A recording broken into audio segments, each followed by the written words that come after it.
Welcome back to the channel, everyone. Today is Friday, and let me tell you, it is an absolutely beautiful day to dive into some of the most unhinged, chaotic, and mind-blowing drama we have seen in a long time.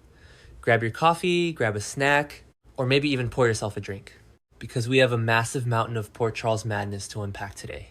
Let's get right into it. I cannot even believe what I just watched. Seriously, my jaw is still permanently attached to the floor. I am sitting here at an ungodly hour in the morning typing this out because if I don't get these thoughts out of my brain right now, I am going to completely explode. Are we really doing this? Are they really going there with these characters? I mean, I have been watching this show religiously for years, and I have seen some crazy, convoluted storylines in my time as a fan, but this week takes the absolute cake. It is like the writers just threw every single plot thread into a blender, hit the highest speed possible, and let the chaos reign supreme. I am half celebrating because the drama is so good, and half complaining because my anxiety cannot handle this level of stress. That is just the life of a General Hospital fan, right? We love it, we hate it, and we absolutely cannot stop watching it. So let's just jump right into the absolute nuclear bomb that Jocelyn Jacks just dropped. I knew it. I literally called this from a mile away. I knew she was going to figure it out. We have Jocelyn standing right there in Jack Brennan's Metro Court suite, just casually destroying her mother's entire life. Because of course she did. She put two and two together after that incredibly tense conversation with Lucas Jones. Remember when Lucas was in Carly's kitchen earlier this week? He was pushing so hard for that Windermere dinner party diversion so he could complete Marco Rios' medicine mission. And then he just casually drops these hints that Carly is cheating on Jack. And Jocelyn, being Jocelyn, because she can never just mind her own business, runs right to the boss. She literally looks Jack in the eye and tells him the uncomfortable truth that her mother's mystery lover is Valentin Cassadine. Valentin Cassadine. And Jack's face. Oh my god, you guys. He absolutely did not want to hear it. You could see the alarm bells ringing in his eyes, the absolute shock and betrayal registering on his face. But honestly, what did he expect? He has been blackmailing Nina Reeves. He has been playing this incredibly dangerous spy game. And now he finds out the woman he is involved with is sleeping with his enemy. And the spoilers for the end of the week say he is going to make a disturbing discovery. What does that even mean? Is he going to find Valentin hiding in Carly's bed? Is he going to find the secret attic dweller that Carly's been hiding? Because, let's be real, Valentin is not being careful. Carly literally warned him. They agreed they were done with the passionate portion of their alliance, but here we are. I swear, Valentin has 9 lives, but his luck has got to run out eventually. Am I the only one who thinks Valentin is walking right into a death trap? Which brings me directly to Carly and Lucas. Wait, I'm getting ahead of myself. Let me back up for a second. Lucas is back in Carly's kitchen. Is this the only room in her house anymore? Because it feels like every major life decision Carly makes happens right next to her refrigerator. Lucas is basically begging her to either confess to Jack or break up with him entirely. He actually says to his sister, if you can't do this for you, do it for me. I'm sorry. But since when is Carly's disastrous love life Lucas's responsibility? But I get it. I really do. He is stressed out of his mind.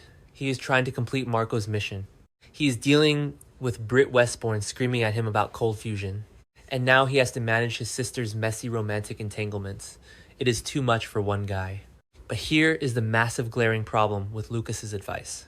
If Carly actually listens to him and breaks up with Jack, the entire master plan completely falls apart. Remember Valentin's big pitch to Carly? He told a completely startled Carly that they need to take action and that Nina Reeves can help them.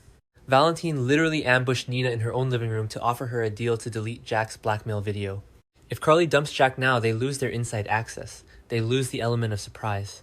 How on earth are they going to ambush Jack with Nina's help if Carly pulls the plug on the relationship? I mean, Carly has made some terrible impulsive decisions over the years, but this would be top tier sabotage even for her. I am dreading what she is going to do, but part of me is totally here for the absolute chaos it will cause. Okay, changing gears completely because I desperately need to talk about Liesel Obrecht and Britt Westbourne. I am freaking out. Liesel is worried.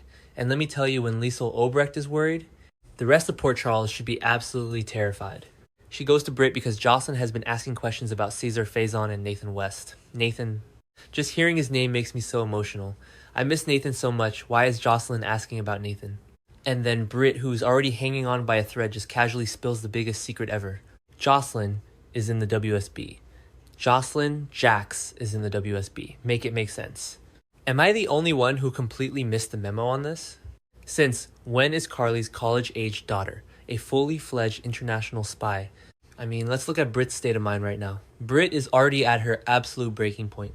We just saw her completely lose her mind on Lucas in her office screaming, "I won't do it, Lucas, not anymore."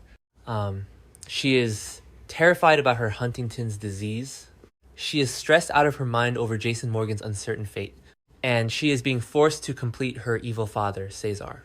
Faison's cold fusion project without any of her medications. She is drowning. And now she has to deal with Liesl panicking over Jocelyn's WSB investigations. Give Britt a break. She is going to completely snap. I am so worried about her mental state right now. She cannot carry the weight of the world Jason's absence and her mother's paranoia all at once. But the absolute craziest part of this Liesl spoiler, Liesl knows someone has been impersonating Cesar Faison to her, and she knows for a fact it's not Nathan, who is impersonating Faison. Is it a hyper-realistic mask? Is it a voice changer? Is Peter August somehow pulling strings from beyond the grave again? Please no. I literally cannot do another Peter storyline. I will riot. But seriously, this is terrifying. Liesl is going to figure out that it's Anna Devane that Jocelyn is actually worried about, but that doesn't solve the mystery of the Faison impersonator. This show is getting so dark and twisted, and I am honestly kind of loving it, even though it stresses me out to no end. And speaking of stressful, let's talk about the mob. Sonny Corinthos and Ethan Lovett. I knew Ethan coming back to Port Charles was going to be incredibly messy. He literally showed up at Pier 55, reunited with Lulu Spencer, and basically declared war on Jen Sidwell for what he did to his mother. Holly Sutton, not to mention Lucky and Sasha. Then he goes straight to Sonny's house and asks for a job in the organization.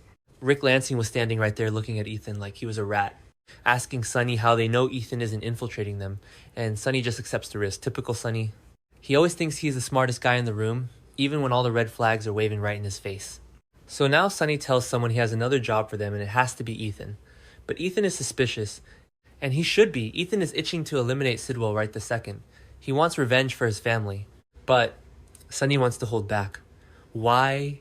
Because Sonny was just in his Paslow's office formulating a better idea to take down Sidwell and Ross Cullum. Sonny knows Sidwell is totally fixated on him being Marco Rios' killer.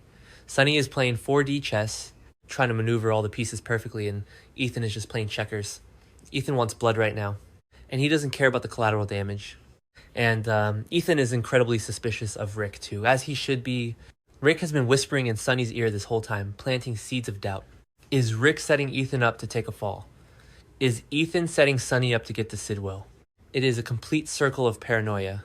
And let's not forget, Christina Corinthos Davis is right in the middle of this, offering Ethan a job and getting all those old romantic sparks flying again. If Ethan gets hurt, or if he betrays Sonny, Christina is going to be absolutely devastated. I am so deeply invested in this Ethan return, because I love the history there, but I am terrified it is going to end in a massive tragedy. Which perfectly transitions to my next massive question mark, Rick Lansing and Ava Jerome. What on earth are these two doing having lunch together at the Metro Court Gardens? Rick tells her he has good news and that she'll be very happy with what he has to tell her. Ava looks completely confused, and honestly so am I. What are they plotting? Did Ava hire Rick to do something behind Sonny's back? Is it about the mob business? Is it about some custody battle leverage? You never know with these two. Let's really think about this for a second. Ava is always looking out for number one. She survives by manipulating the people around her. Rick is always looking for an angle to gain power or money.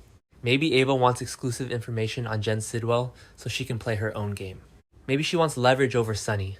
Or maybe it has something to do with Danny Morgan trying to align himself with Sonny's mob.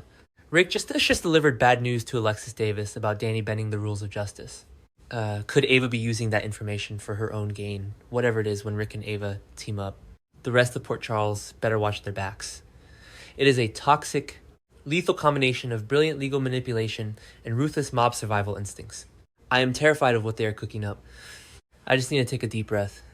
Because when you look at the whole canvas of the show right now, it is absolute unadulterated insanity. You have Willow Kane having public meltdowns and threatening Jacinda Bracken at Crimson, while Michael Corinthos secretly plots to take sole custody of their kids. You have Laura Collins forming desperate alliances with Ezra Boyle to take down Sidwell. You have Dante Falconeri interrogating Lulu over Rocco's deep, dark secrets. You have Curtis Ashford tracking down Isaiah Gannon out of pure jealousy. And right in the middle of all this, we have Jocelyn Jacks, WSB agent, apparently blowing up Carly and Valentin's secret affair to a dangerous man like Jack Brennan. The dominoes are falling, people. They are falling fast and hard. I am going to call it right now. Jack Brennan is going to find Valentin in the attic. Or he is going to find the secret attic dweller that Carly is hiding. The disturbing discovery is going to blow this entire storyline wide open, and someone is going to get hurt. And Carly is going to deeply regret not listening to Lucas when she had the chance. But honestly, I wouldn't have it any other way. This is the exact kind of drama I sign up for. This is why I stay up until the early hours of the morning, analyzing every single look, every single line of dialogue, and every single spoiler. I know some people on the forums are complaining that there's too much going on, but personally, I am eating it up. What do you guys think? Am I totally crazy for loving this? Let me know in the comments, because I desperately need to talk about this with people who actually get it.